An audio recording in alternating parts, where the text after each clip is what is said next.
सोनम हत्याकांड के बाद प्रयागराज की एक दुल्हन सुर्खियों में है। उस दुल्हन ने सुहागरात पर पति को चाकू दिखाकर धमकी दी है, अगर मुझे टच भी किया तो 35 टुकड़ों में मिलोगे, मैं किसी और की अमानत हूँ। इस धमकी के बाद दूल्हा डर की वजह से हनीमून पर भी नहीं गया। चाकू दिखाकर धमकियां देने का सिलसिला 3 रात तक चला। दहशत और बेइज्जती के साए में पति बंद कमरे में घुटता रहा। दुल्हन के ड्रामे के बारे में 3 मई को अपनी माँ को बताया। घर में हंगामा शुरू हुआ तो दुल्हन ने साफ साफ कह दिया, मेरा लव अफेयर है, मुझे मेरे बॉयफ्रेंड अमन के पास भेज दो। आखिरकार ये मामला थाने तक पहुंचा, पंचायत भी हुई, मगर इस बीच दुल्हन आधी रात को घर की दीवार से कूदकर अपने बॉयफ्रेंड के साथ भाग गई। अब पति और परिवार वाले थाने के चक्कर काट रहे हैं। 29 अप्रैल को शादी, 3 मई को बहू का भेद खुल गया। एडीए कॉलोनी में 2 मंजिला मकान में राम असारे निषाद का परिवार रहता था। राम आसरे ने अपने बेटे कप्तान निषाद की शादी 29 अप्रैल 2025 को करछना डीहा के रहने वाले लक्ष्मी नारायण निषाद की बेटी सितारा से की थी। 30 अप्रैल को विदाई और दुल्हन घर आ गई। 2 मई को धूमधाम से रिसेप्शन की पार्टी हुई। तब तक पति पत्नी के बीच क्या चलता रहा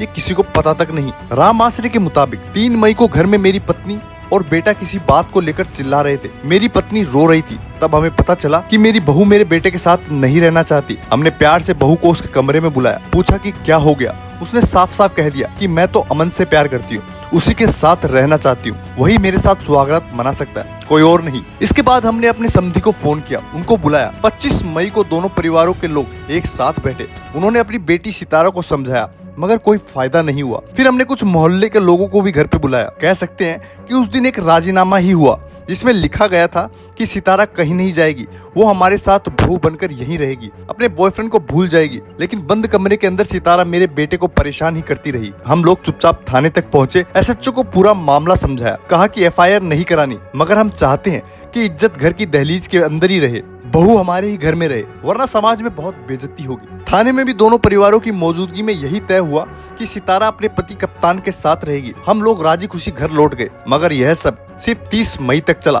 उस रात अचानक सितारा आधी रात को अपने बॉयफ्रेंड के साथ भाग निकली। मेन गेट लॉक था, चाबी बहू को नहीं मिली, इसलिए वह पिछली दीवार फांदकर भाग निकली। एक सीसीटीवी मिला है जिसमें वह लंगड़ाते हुए जाती दिख रही है। अब दूल्हे की बात, वो बताता है कि वो घूंघट में चाकू लिए बैठी थी। अब हमने दूल्हे के पिता निषाद से बात की, पूछा शादी के बाद ऐसी क्या नौबत आ गई। कप्तान ने कहा, क्या ही कहे, सितारा से शादी हुई तो मेरी खुशी का ठिकाना नहीं था, लेकिन रात में जब दुल्हन के कमरे में पहुंचा तो वह घूंघट में हाथ में चाकू लिए बैठी थी। नजदीक गया तो बोली, टच मत करना, मैं अमन की अमानत हूँ। मैं चौंक गया, पीछे हट गया। वह पूरी रात बेड पर बैठी रही और मैं कमरे के सोफे पर जान बचाए बैठे रहा। समझ ही नहीं आ रहा था कि क्या करना चाहिए। आप समझिए मेरी 3 रात ऐसी ही बीती है कि किसी को कह भी नहीं सकता। मेरी रातें बहुत लंबी हो गई थी। अखबारों में मैं कई केस पढ़ चुका था जहाँ बीवियां अपने पतियों को मार डालती है। मुझे भी लगता था कि सोया तो कहीं ये मुझे मार न डाले। वो तो आधी रात के बाद सो जाती, मगर मैं जागता रहता। जब भी हमारी बात होती वो यही कहती कि मैं अमन के साथ रहना चाहती हूँ, चाहे जो भी कर लो। हमने पूछा, क्या सितारा के परिवार वाले उसे समझाते नहीं थे। कप्तान ने कहा, नहीं ऐसा नहीं है। जब पूरा मामला खुला तब वो लोग भी उसको बहुत समझाते थे, मगर वो जिद पर अड़ी हुई थी। मैं इतना डर गया था कि लगता था कि वो लौटी तो शायद मैं जिंदा भी ना बचूं। क्या आप दूसरी शादी करेंगे। कप्तान ने कहा, अगर कोई मुझे समझने वाली अच्छी लड़की मिली तो जरूर करूंगा। उसकी बहन ने कहा, उसने खुद मुझे बॉयफ्रेंड के साथ हुई चैट दिखाई। हमारे मोहल्ले में कई शादियां हुई थी। शादी के बाद लड़के खुश दिखते थे, मगर मेरे भैया हमेशा परेशान रहते थे। हमें लगा कि नई जिंदगी में एडजस्ट हो रही है, इसलिए टाइम लगेगा। भाभी चुपचाप सी रहती है, मगर हम लोगों से खराब व्यवहार नहीं किया। फिर 3 मई को जब पता चला कि वो किसी और से प्यार करती है, भैया को पति ही नहीं मानती। इसके बाद परिवार की खुशी खत्म हो गई। भाभी का क्या ही कहे, वो तो साफ कहती है कि मैं अमन से प्यार करती हूँ, उसी के साथ रहना चाहती हूँ।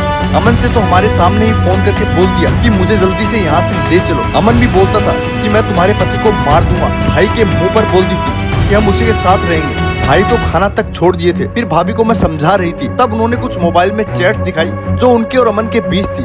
उनको देखकर मेरा हाव भाव पूरी तरीके से बदल गया। आज भी हमारा परिवार पूरी तरीके से सहमा हुआ है। अच्छा हुआ वो चली गई, वरना आज मेरा भाई जिंदा है, वो जिंदा नहीं होता।